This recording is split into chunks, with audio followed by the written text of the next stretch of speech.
Your best employee probably didn't quit because of burnout, and if your company treated it like burnout, there's a good chance you helped push them the rest of the way out.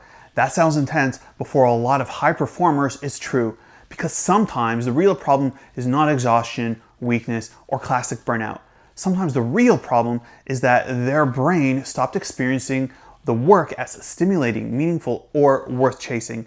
And that is a very different problem with a very different solution. I'm Dr. Christian Rizia, licensed psychologist. I work with high-performing professionals, executives, founders, and leadership teams. And what I'm about to describe is one of the most common reasons great people quietly disconnect long before they resign. Let me tell you about Marcus. He was 41, a brilliant operator who helped build a software company from a tiny startup into a 340-person company. On paper, he was winning.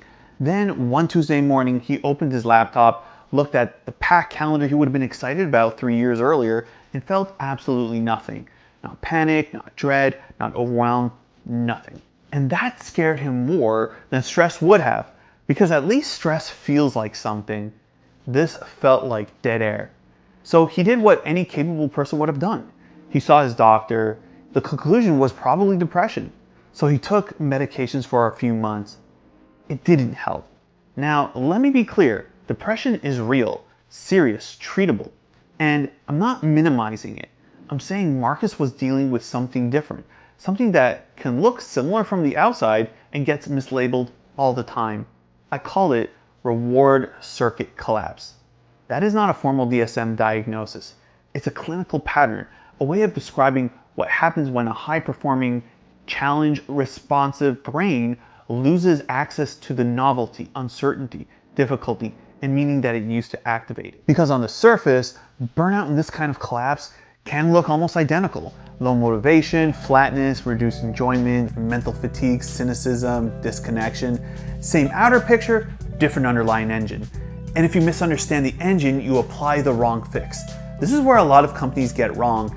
They respond with more money, better title, more perks, a retreat, praise, some kind of wellness initiative. Some of those things can help, but they don't automatically solve the real problem. You can't bonus your way out of a dead-end reward system. You can't title bump your way out of chronic understimulation. And you definitely can't fix deep disengagement with an offsite and charcuterie board. Delicious? Absolutely. Curative? No. So what's actually happening? Most people think dopamine is the feel-good chemical. That's incomplete. A better way to think about dopamine is pursuit. It activates around anticipation, motivation, and reward. It lights up when something important, uncertain, and potentially rewarding is in front of you, not just after the win. And many high performers are built around that system. They come alive in pursuit. They feel sharp when there is a real stretch, challenge, uncertainty. But when the work becomes too known, too repetitive, too politically constrained, or too easy for their current level of capacity, that system starts to go quiet. And when it goes quiet, the person usually does not say, I need more challenge. They say, I'm tired, I feel off, I don't care anymore. Maybe I'm depressed. Maybe I need to leave. That's why this gets missed. The language sounds emotional, but the mechanism is often motivational. Think of Super Mario Brothers. The first time you play World 1-1, your brain is fully engaged. You're alert, you're curious, you don't know exactly what's coming. Now imagine you've beaten that level 400 times. Can you still beat it? Of course. But is your brain doing the same thing? Not even close. The novelty is gone, the anticipation is gone, the edge is gone. You are still capable, but you are no longer activated. That was Marcus. His company had become World 1-1 in Super Mario Brothers. Same meetings, same patterns, same wins, same types of problems. From the outside, it looked like success. Inside, it felt dead. This collapse usually unfolds in 3 stages. Stage 1 is the plateau. Performance still looks solid, but internally, the work has become a rerun. They are operating more from discipline than engagement. Most organizations miss this stage completely. Stage 2 is the anesthesia. Now the flatness deepens. Wins stop landing. Praise does not register. They still show up and perform, but there is less spark, less initiative, and less emotional presence.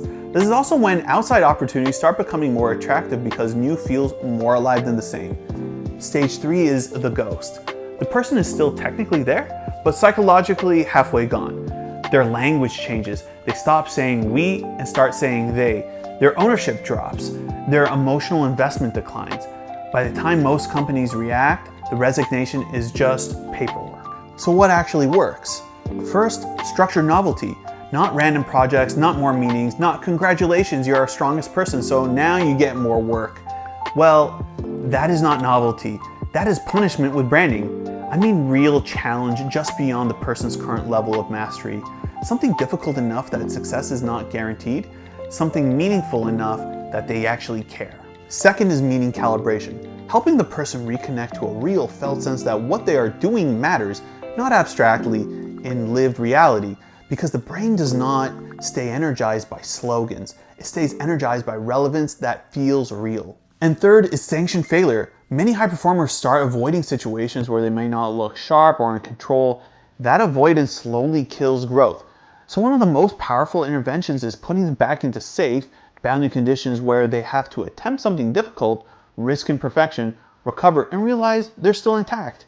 That is what Marcus needed. Not more praise, not more bonuses, not a softer version of the same dead role. He needed challenge, meaning, friction, movement, and about 8 weeks later, he sent me a voice note after a board meeting. He said, "I don't know what changed, but it feels like the first level again." That's the shift.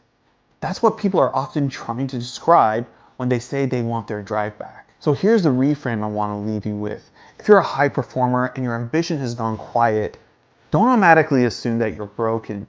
You may be burnt out, you may be depressed, you may need rest or treatment, and you should take that seriously.